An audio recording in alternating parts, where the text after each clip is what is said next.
अस्सलाम वालेकुम, welcome to class 27 of Adobe Illustrator course for beginners. तो कंटिन्यू करते हैं अपने नेक्स्ट टूल को। पिछली क्लास के अंदर हमने रोटेट टूल स्टडी किया था। अगर आपने ये क्लास अटेंड नहीं की थी तो लिंक आपको डिस्क्रिप्शन में मिल जाएगा, वहाँ जाकर आप क्लास अटेंड कर लें।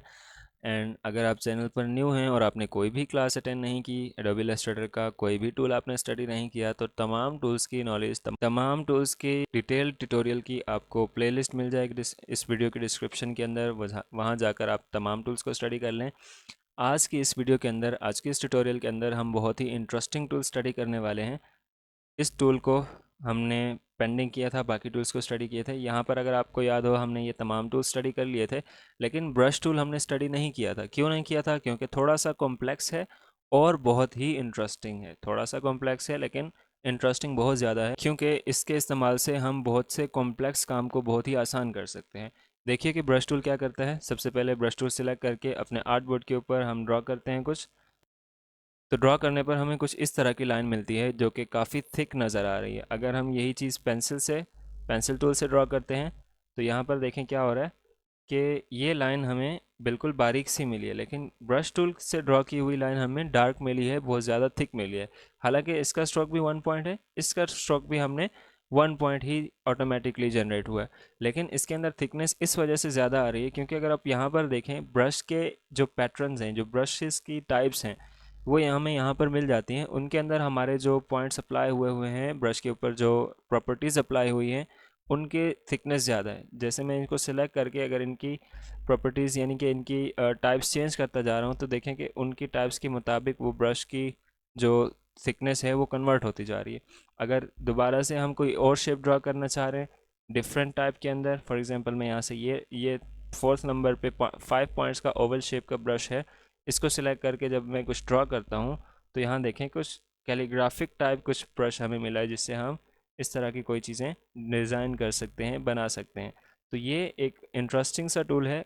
आप जो भी शेप बनाते हैं, जो भी डिज़ाइन बनाते हैं, कोई भी पैटर्न हो, कोई भी आर्ट वर्क हो, आप उसको ब्रशेस के अंदर कन्वर्ट कर देते हैं। उसके बाद आप अपने किसी भी पाथ के ऊपर उस ब्रश को अप्लाई कर सकते हैं। अब जैसे मैंने यहाँ पर ये लाइन पेंसिल टूल से ड्रॉ की है, मैंने ये लाइन ब्रश टूल से ड्रॉ नहीं की। तो अब इसके ऊपर भी मैं अगर ब्रश की कोई प्रॉपर्टी अप्लाई करना चाहूँ, तो मैं यहाँ से इस पाथ को सिलेक्ट करने के बाद कोई भी प्रॉपर्टी इसके ऊपर अप्लाई कर सकता हूँ। तो बेसिकली ब्रशेस के जो प्रॉपर्टीज़ हैं या ये जितने भी ब्रशेस की टाइप्स हैं, ये हमारे किसी भी पाथ के ऊपर अप्लाई हो सकती हैं। चाहे वो इस तरह का कोई रैंडम पाथ हो, चाहे वो कोई सर्कल हो, कोई स्क्वायर हो, कोई अदर शेप हो, कोई भी शेप डिज़ाइन करके, कोई भी शेप बनाकर हम उसके ऊपर किसी भी किस्म का ब्रश अप्लाई कर सकते हैं। अब यहाँ पर हमें कुछ लिमिटेड ब्रशेस की टाइप्स दिख रही हैं। अगर मैं इनको यहाँ पर ट्राई करूँ तो यहाँ देखें, जो भी मैं ट्राई कर रहा हूँ, जो भी मैं शेप चेंज कर रहा हूँ, प्रॉपर्टी यहाँ से चेंज कर रहा हूँ ब्रश की, उसी तरीके से मेरे इस पाथ के ऊपर अप्लाई हो रही है। अगर मैं नया डिज़ाइन, नया पाथ लेना चाह रहा हूँ, कुछ अलग से बनाना चाह रहा हूँ, पहले से मैं यहाँ पर कोई भी ब्रश सिलेक्ट कर लूँगा। जैसे मैंने यहाँ पर ये ब्रश सिलेक्ट कर लिया, मॉप है इसका नाम। और ब्रश सेलेक्ट करने के बाद मैंने ब्रश टूल लेकर यहाँ पर बनाना शुरू किया, तो यहाँ देखें किस तरीके से एक शेप डिज़ाइन होती जा रही है उसी ब्रश की प्रॉपर्टी को अप्लाई होते हुए। यही प्रॉपर्टीज़ हमें ब्रशेस के पैनल के अंदर मिल जाती हैं। ब्रशेस का पैनल हमें मिलता है यहाँ पर, ये आइकन ब्रशेस, इसके ऊपर क्लिक करते हैं तो यहाँ पर आपके पास तमाम वही आइकन्स, वही प्रॉपर्टीज़ जो हमने यहाँ पर देखी हैं, वही ब्रशेस हमें यहाँ पर मिल जाते हैं। हम इसी तरीके से ये ब्रशेस अपने किसी पाथ के ऊपर भी अप्लाई कर सकते हैं, या हम ब्रश सेलेक्ट करके नया पाथ भी इस तरीके से डिज़ाइन कर सकते हैं। अब अगर हम इसको क्लोज करके देखें तो यहाँ पर ये कुछ पिक्चर है, जीन्स के ऊपर कोई सिलाई की हुई, एक पैटर्न डिज़ाइन किया हुआ, उसको ब्रश के अंदर कन्वर्ट कर दिया गया है। तो देखें कि किस तरीके से जहाँ भी जैसी भी शेप आप डिज़ाइन करेंगे, ये उसी पाथ को फॉलो करते हुए इस तरह से ये आपको एक डिज़ाइन दे देगा। तो काफ़ी इंटरेस्टिंग टूल है। होप आपको यहाँ तक समझ आ गई होगी कि आप किसी भी डिज़ाइन को, किसी भी तरह के डिज़ाइन को आप ब्रश के अंदर कन्वर्ट करके उसको आप अपने पाथ के ऊपर अप्लाई कर सकते हैं। इस तरीके से आपका टाइम भी बचे और आपको डबल मेहनत नहीं करनी पड़े एक पाथ के ऊपर डिज़ाइन अप्लाई करने की। इनको मैंने यहाँ से डिलीट कर दिया है। अब यहाँ पर ये ब्रश लेकर मैं एक और चीज़ आपको बता दूँ कि जब हम यहाँ पर देखें एक चीज़ बना रहे हैं, तो इसको डिज़ाइन करते हुए यानी इस पाथ को ड्रॉ करते हुए, एक यहाँ पर मैंने इतना पाथ ड्रॉ कर लिया, और ड्रॉ करने के बाद जैसे मैं इसको लीव करता हूँ तो देखें इसकी शेप, इसकी जो स्मूथनेस है वो बढ़ गई है। पहले ये कुछ एक रफ सा डिज़ाइन हुआ, रफ सा पाथ डिज़ाइन हुआ। जैसे ही मैंने इसको लीव किया, इसकी शेप ऑटोमेटिकली कर्वी ज़्यादा हो गई है, बेहतर हो गई है। यानी कि जो रफ डिज़ाइन था या जो रफ लाइन थी वो ऑटोमेटिकली करेक्ट हो गई है, बिल्कुल स्मूथ सी हो गई है। ये कैसे हुआ? अगर हम इसको डबल क्लिक करते हैं तो यहाँ पर हमारे पास आता है पेंट ब्रश टूल के ऑप्शंस। इसके अंदर हमें यहाँ पर स्मूथनेस और एक्यूरेसी के लिए फिडेलिटी मिलती है। यही चीज़ हम पेंसिल टूल के अंदर भी स्टडी कर चुके हैं। अगर आपने वो क्लास नहीं अटेंड की तो लिंक आपको डिस्क्रिप्शन में मिल जाएगा। इस पेंसिल टूल के अंदर भी यही चीज़ आती है, फिडेलिटी, जिसके थ्रू हम अपने पार्ट्स को ऑटोमेटिकली स्मूथ कर सकते हैं या फिर उनको एक्यूरेट रख सकते हैं।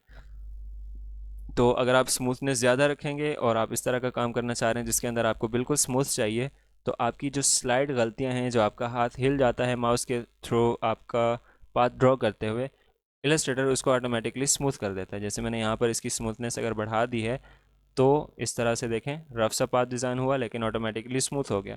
अगर मैं इसकी स्मूथनेस बिल्कुल ख़त्म कर देता हूँ, उसके बाद जब डिज़ाइन करता हूँ, तो जैसा मेरा पाथ डिज़ाइन हुआ वहीं पर उसने वो इफेक्ट अप्लाई कर दिया। तो आई होप आपको यहाँ तक ब्रश टूल की बेसिक नॉलेज समझ आई होगी। ब्रश की टाइप्स कितनी होती हैं? ब्रश की टाइप्स होती हैं 5।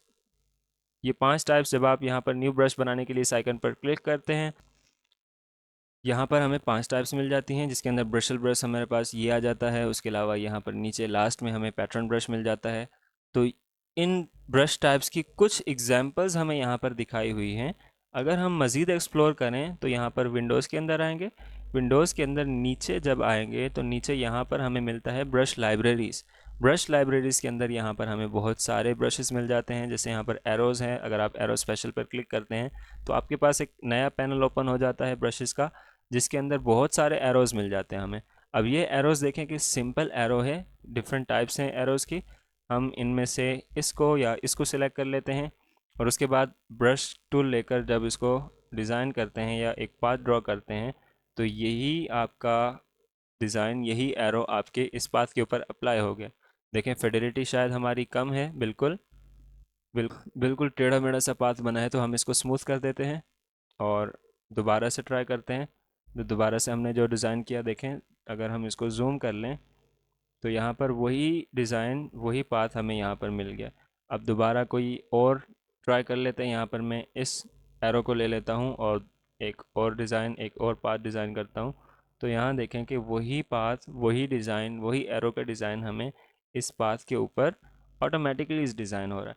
अब अगर हम यही डिज़ाइन अलग से बनाने बैठें या हमें चाहिए इस तरह का कोई कर्वी एरो बनाना हो, तो वो बनाने के लिए काफ़ी ज़्यादा मेहनत चाहिए, काफ़ी ज़्यादा टाइम चाहिए, एफ़र्ट चाहिए, और ज़ाहिर है उसके अंदर हमें इतनी एक्यूरेसी बनाने के लिए काफ़ी ज़्यादा मेहनत की ज़रूरत पड़ेगी। लेकिन ये काम आसान हो जाता है जब हम ब्रशेस का वाइजली सीखने के बाद, अच्छे से समझने के बाद उसका इस्तेमाल करें, तो ये काम हमारे लिए बहुत ही आसान हो जाता है। देखें किस तरीके से सिर्फ एक पैटर्न रेडी है, हमने उसको ब्रश के अंदर कन्वर्ट कर दिया। उसके बाद जब हम उसको अप्लाई करते हैं तो कोई भी शेप, कोई भी कर्वी लाइन ले लें, उसके ऊपर हम ब्रशेस को अप्लाई कर सकते हैं एंड इन्हीं ब्रश की टाइप्स को यहाँ से चेंज भी कर सकते हैं। फॉर एग्जांपल मैं यहाँ से रेड ब्रश ले रहा हूँ तो ऑटोमेटिकली उसके ऊपर वही डिज़ाइन अप्लाई हो गया। श्योर, आपको यहाँ तक उम्मीद है समझ आ गया होगा। नेक्स्ट टाइप देखते हैं कोई। विंडोज़ के अंदर आएंगे, यहाँ ब्रश लाइब्रेरीज़ के अंदर नीचे हमें और टाइप्स मिल जाती हैं, जिसके अंदर बॉर्डर्स को ट्राई कर लेते हैं। बॉर्डर्स डेकोरेटिव के अंदर भी इसी तरीके से काफ़ी सारी टाइप्स हैं, काफ़ी सारे डिज़ाइंस हमें इलस्ट्रेटर के अंदर मिल जाते हैं, कलेक्शन मिल जाती है पूरी एक लाइब्रेरी की। तो हम इनका भी इस्तेमाल कर सकते हैं। अब जैसे यहाँ पर मैं फॉर एग्ज़ाम्पल इस डिज़ाइन को ट्राई करता हूँ। अब देखें कि जो भी डिज़ाइन हम यहाँ से ले रहे हैं वो हमें अपनी इस ब्रश लाइब्रेरी के अंदर मिल रहा है। जो हमारी एक कस्टम ब्रशेस की यहाँ पर हमें इलस्ट्रेटर के अंदर मिलती है, जिसके अंदर अभी तक बहुत कम टाइप्स थी, लेकिन अब क्या हो रहा है कि हमें ज़्यादा मिल रही हैं। तो यहाँ से मैं ब्रश टूल लेकर डिज़ाइन करता हूँ कुछ। तो ये पैटर्न हमें यहाँ पर इस पाथ के ऊपर मिल गया है। देखें मैं सिर्फ एक सिंपल पाथ डिज़ाइन कर रहा हूँ, लेकिन ये शेप के ऊपर, हमारे इस पाथ के ऊपर इस डिज़ाइन को ऑटोमेटिकली अप्लाई कर रहा है। नेक्स्ट कोई डिज़ाइन ट्राई करते हैं। यहाँ से ये देखें किस तरीके से सिंपल एक पाथ के ऊपर इतना कॉम्प्लेक्स डिज़ाइन बहुत एक्यूरेटली, बहुत परफेक्टली इस तरह से डिज़ाइन होता जा रहा है। अब सोचें अगर हम यही डिज़ाइन ख़ुद से कस्टम बनाना चाहें तो हमें कितना टाइम दरकार होगा, कितनी मेहनत, और ज़ाहिर है हम इस तरह की एक्यूरेसी नहीं दे सकते। तो ब्रश टूल इसी चीज़ के लिए है। आपने वाइसली इसका इस्तेमाल करना है, अच्छे से ब्रशेस को बनाना है और उसके बाद उसको अप्लाई करना है, तो आपका डिज़ाइन काफ़ी इंटरेस्टिंग भी हो जाएगा और एक्यूरेट भी हो जाएगा। अब इन डिज़ाइंस को हम सिर्फ इस तरह के कस्टम पास के ऊपर नहीं, हम शेप्स के ऊपर भी अप्लाई कर सकते हैं।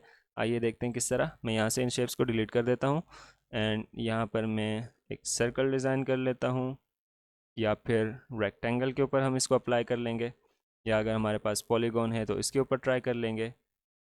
उसके अलावा स्टार पर भी देख लेंगे। तो देखें, मैंने यहाँ पर ले ली 4 शेप्स, जिसके अंदर सबसे पहले मेरे पास सर्कल है, पॉलीगॉन है, स्क्वायर और स्टार टूल। तो ये 4 शेप्स मैंने यहाँ पर ले ली। इनको थोड़ा सा एडजस्ट कर देते हैं।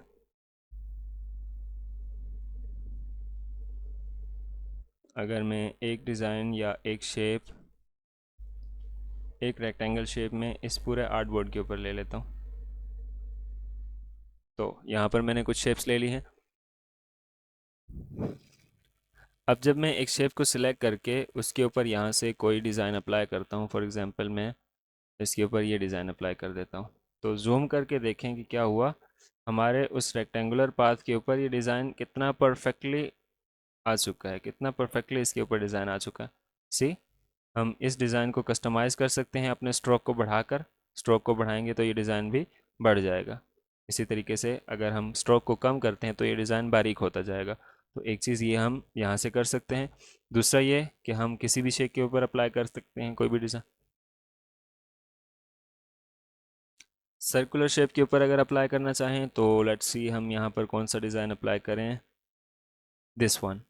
इस डिज़ाइन को जैसे ही हमने एक शेप के ऊपर अप्लाई किया तो वहाँ पर वो पूरा डिज़ाइन पैटर्न के तौर पर हमें उसके ऊपर परफेक्टली अलाइन मिल गया। यही अगर हम इसके ऊपर अप्लाई करते हैं तो देखिए, कॉर्नर्स के लिए अलग से डिज़ाइन इसके अंदर सेव है, तो वही डिज़ाइन हमें इसके ऊपर अप्लाइड मिल जाता है। अगर हम इसके ऊपर कोई डिज़ाइन चेंज करना चाहें तो ये भी हो सकता है। इसके ऊपर अगर चेंज करना चाहें तो ये भी आसानी से हम कर सकते हैं।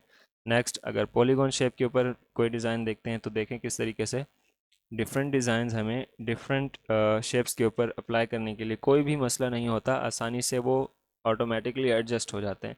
तो आई होप आपको ये कम्प्लीटली समझ में आया होगा कि किस तरीके से इन डिज़ाइंस का इस्तेमाल कर सकते हैं हम अपने पार्ट्स के ऊपर अप्लाई करने के लिए। ऑब्वियसली सिर्फ यही नहीं होता, हमें अगर कोई कस्टम डिज़ाइन बनवाना है, कोई कस्टम डिज़ाइन हम अपनी शेप के ऊपर अप्लाई करना चाहते हैं, तो ज़ाहिर है हमें उसके लिए कुछ ना कुछ कस्टम डिज़ाइन करना पड़ेगा। और हमें ये भी सीखना पड़ेगा कि हम किस तरीके से इन डिज़ाइंस को अप्लाई कर सकते हैं और कैसे सेव कर सकते हैं।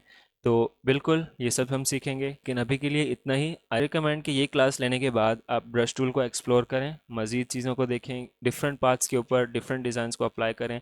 आप इन ब्रश लाइब्रेरीज़ के अंदर आकर यहाँ पर जितने भी टाइप्स हैं, आई रिकमेंड कि यहाँ पर इन सब टाइप्स को ट्राई करें, देखें किस तरीके से कैसे कैसे डिज़ाइंस इनके ऊपर अप्लाई होते हैं और किस तरीके से हम उन डिज़ाइन की डिफरेंट वेरिएशंस डिफरेंट साइजेस के ऊपर डिफरेंट शेप्स के ऊपर रख के कैसे उनको देख सकते हैं। ब्रश टूल की इस बेसिक नॉलेज को गेन करने के बाद थोड़ा सा इन चीज़ों का एक्सप्लोर कर लें, ताकि आपको थोड़ा सा आइडिया हो जाए कि किस तरीके से ब्रशेस अप्लाई हो रहे हैं। इंशाल्लाह नेक्स्ट वीडियो के अंदर, नेक्स्ट लेक्चर के अंदर हम सीखेंगे कि किस तरीके से हम एक कस्टम ब्रश बना सकते हैं, किस तरीके से एक डिज़ाइन को, एक शेप को हम कस्टम ब्रश के अंदर कन्वर्ट कर सकते हैं, और फिर उस ब्रश को हम कैसे अप्लाई करके डिज़ाइन को इंटरेस्टिंग बना सकते हैं। तो वीडियो पसंद आई हो तो ज़रूर लाइक कीजिएगा। इस वीडियो के बाद इस टूल की प्रैक्टिस करनी है आपने। अगर आपको कुछ समझ नहीं आता तो वीडियो के कमेंट सेक्शन के अंदर मुझे ज़रूर बताएं, ताकि मैं आपको गाइड कर सकूं। और अगर चैनल को आपने सब्सक्राइब नहीं किया तो ज़रूर सब्सक्राइब कर लें, क्योंकि कस्टम ब्रशेस बनाना अभी बाकी है, तो वो हम आने वाली वीडियोज़ के अंदर सीखेंगे। तो वो वीडियोज़ आप तक सबसे पहले पहुँचें, इसके लिए आपने चैनल को सब्सक्राइब कर लेना है। मिलते हैं अगली वीडियो के अंदर एक न्यू लेसन के साथ। अपना ख्याल रखिएगा। अल्लाह हाफ़िज़।